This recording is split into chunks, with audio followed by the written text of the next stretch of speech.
name is Miss Cindy Renteria, and we are here with our following week.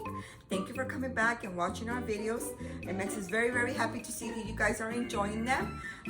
We're gonna start off with our greeting. I hope everybody's safe and staying healthy, and staying home and enjoying this cold weather. I know sometimes it could be cold, sometimes it could get hot. Like right now, the sun is beaming, which is really nice. But we're gonna go ahead and start with our welcome song. After we do our welcome song, we move on to our book. Miss Cindy's here today. Miss Cindy's here today. Clap, clap, clap. Miss Cindy's here today. Now we're gonna go ahead and do our book. I know many of you already know our greeting song. You can go ahead and sing it with your little one. Make it a routine, mom and dad, to just sing it with them. Remember, these little ones are gonna be going into the school setting next August. Can you believe that already? Next August, your little one will be going off to school. Hopefully, we won't be in this pandemic so much, and they'll be able to enter school and be actually physically in school instead of doing all this Zoom stuff. So we want you guys to get them familiarized with this. And once they're in the center, they start doing circle time and they start singing little songs. So this is a great way to get them started and just continue with them. Our book for today is going to be My Colors. And we have a big red apple right here. And we have the front cover of the book. We have the spine of the book, and we have the back of the book. Remember, we want our little ones to repeat after us: the front, the spine, and the back. My Colors. And a big, pretty red apple. Red. This is the color red, and this is an apple. A red apple. We have yellow. The color is yellow, and the sun is yellow, like the sun that is beaming right now. Sun, yellow sun. We have the color blue, and we have a blue fish. Look how nice this blue fish is. We have the color green, and a big green frog. We also have the color purple, and a purple snail that is going slowly, slowly. Remember, snails are really slow. We have the color orange, and a pretty orange flower. It's almost gonna be spring. We're gonna have all those pretty flowers come out. We have the color black, and we have a crow. Crows are black. We have brown, and we have a chocolate ice cream. Yummy, it looks like it has some type of chocolate chip on it. And we also have the color white, and a white snowflake. Did you guys see that last week a lot of places around Houston had snow but us? But it's okay. This is a snowflake, and it's white. The end of the book. I hope you guys enjoy the book. Remember, moms and dads, we want to make reading a part of our daily routine. We want our little ones to come up to us and bring us book and enjoy reading time, make reading fun for them. Have them bring books to you, which is really, really good. And even if you read a book to them, let's say 5 minutes, 2 minutes, 3 minutes, it's okay. We still have little 2-year-olds moving on to 3, and we have 3-year-olds. 3-year-olds might stay sitting down or enjoying or reading a book a little bit longer than the other children. But just remember, just make it as a routine and make it fun. We always want to make reading fun for them. This week, you guys got this one, the weekly parent child activity page, which is finding colors, learning words, and matching. This is the one you guys received in your packet. And then in this activity, what's in it for us is going to be motor. Your child is developing small muscles, control when he picks up small objects, colors, places lids on can. Also in cognitive, your child remembers the names of colors he sees often and learns new ones through play and repetition. Your child is learning to match and sort real objects and by characteristics like size and color. So You know, sometimes we may see the kids playing around, and you may see your little one putting all the little cars back to back, back to back, back to back. So he's putting all the cars in line. So he's already learning how to match things. You may, even though they're not in the same color span, but as long as he's putting all the cars in line, he's already matching. He's keeping all the cars together. Or if you see your little one placing all the little dolls sitting down, all the teddy bears sitting down, you know, that's a primary start of matching. So what you're gonna need for this activity is going to be plastic tape or drawing paper, scissors. Of course, you need to be very mindful of scissors, crayons, and then also, remember we may have those oatmeal containers. We can use those right now if they're empty, or if you have any of those tea containers that have a lid, you can use one of those. Or sometimes we have some of these. I'll show you right now. We have, you may have one of these at home. You can use this container. If you have one, it's awesome. If you don't, it's okay. You know, you can do this activity in many, many ways. So what is it that you're gonna do is,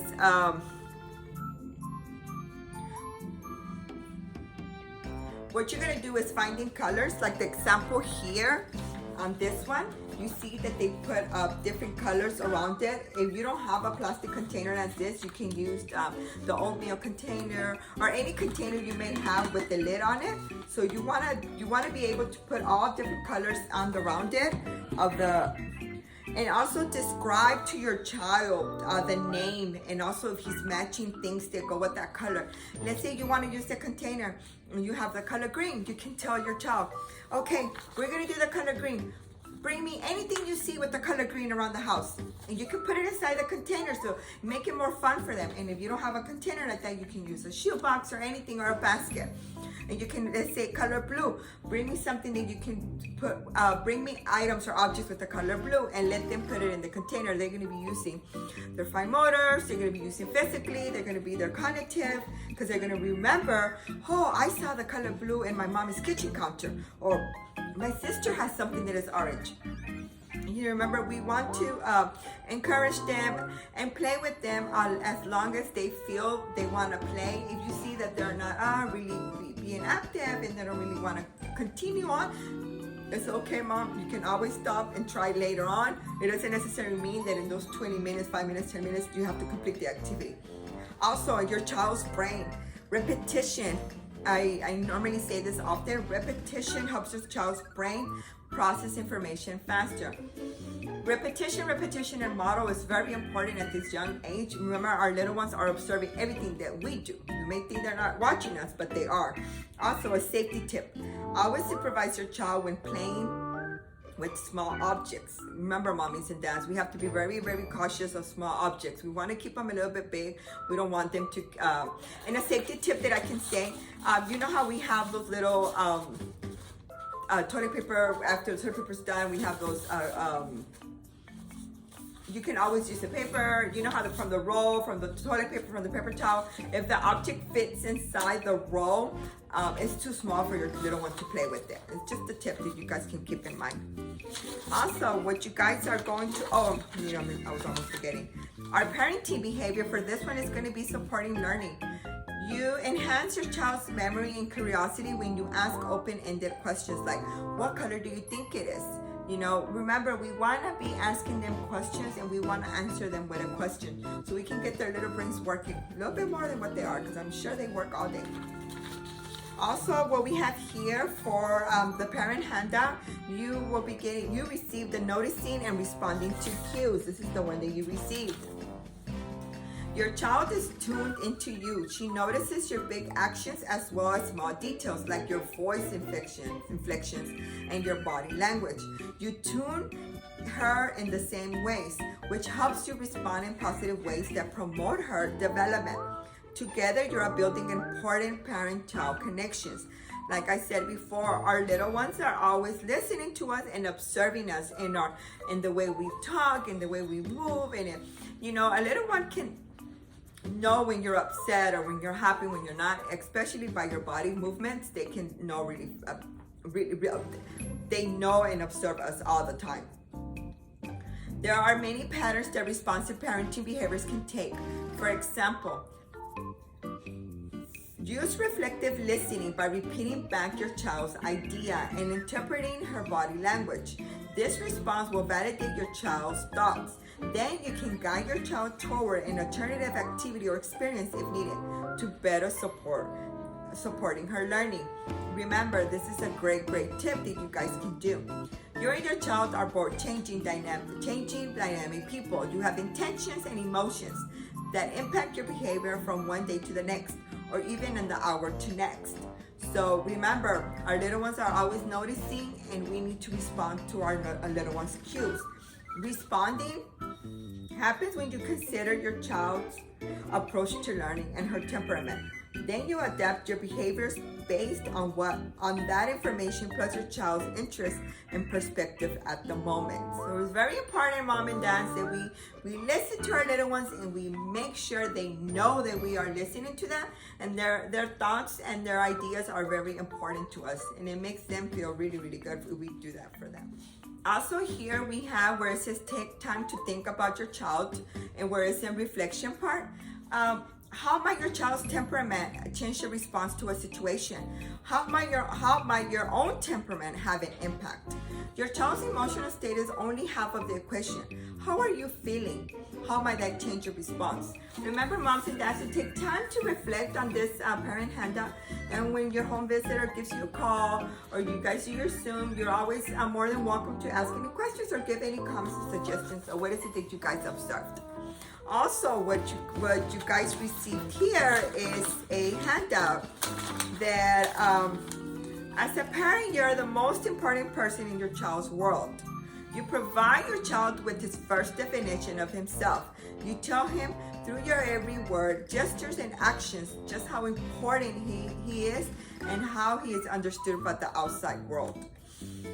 What do you do to help your child have a positive self-esteem? This is going to give you many cues and many ways in how to do that. Example, watch what you say. Be a positive role model. Identity and redirect your child's inaccurate beliefs. Be spontaneous and affectionate with your child. Shower your child with affection, cuddling, hugging, and rocking. Your love will go a long way to boost your child's self-esteem. Give him hugs, give her hugs. Tell her you're proud of her. I love noting her lunchbox or that reads, I think you're terrific. Remember, we always have to give encouragement and frequently all the time. And it's very important, especially right now that we're going through all this pandemic. Many of us are at home, and we've been at home for so long, and it gets hard on all of us, from the baby to the toddler, to the young adult, to even us. It can be tough sometimes. So we all need that extra hug or a breather, because sometimes when we're at home for so long, we can, get triggered so fast. So also, be mindful of our little ones. They also go through under stress like the way we do. And they also get antsy. The same way you get antsy of wanting to get out there, they're getting antsy too. Give positive, accurate feedback. Your child needs encouragement. Create a safe environment at home. Independence. This is one that I'm reading right now that you guys are receiving in your packet. Please, mom and dad, it's very important that you guys read this. And you don't want to use the word do instead of don't. For example, walk when you're in the house instead of don't run. You want to give them the affirmation, a positive one, not just be like, don't run, don't do this. We walk inside the house, guys. Remember, we're walking inside the house. Or remember, we don't scream in the house, not say, don't be screaming. Just always stay positive for your little one. Also, I want to remind you guys that we have a parent meeting coming up February the 12th. And also, your attendance is very important. And thank you for having me. Thank you for staying along and watching this YouTube video. Your feedback is very good for us. And please read all the information. And if you have any questions, you can always ask me or your home visitor. I'm more than happy to help. And I am happy that you guys are enjoying the activities. Please stay safe. Wash your hands. Be conscious. Tell your loved ones you love them. Give your children a big hug. Just remind yourself. Even your significant other, just remind yourself. We all need that little reminder that we are being loved, that we're being cared for, that we're proud of. So thank you so much. Have a great one. Bye-bye.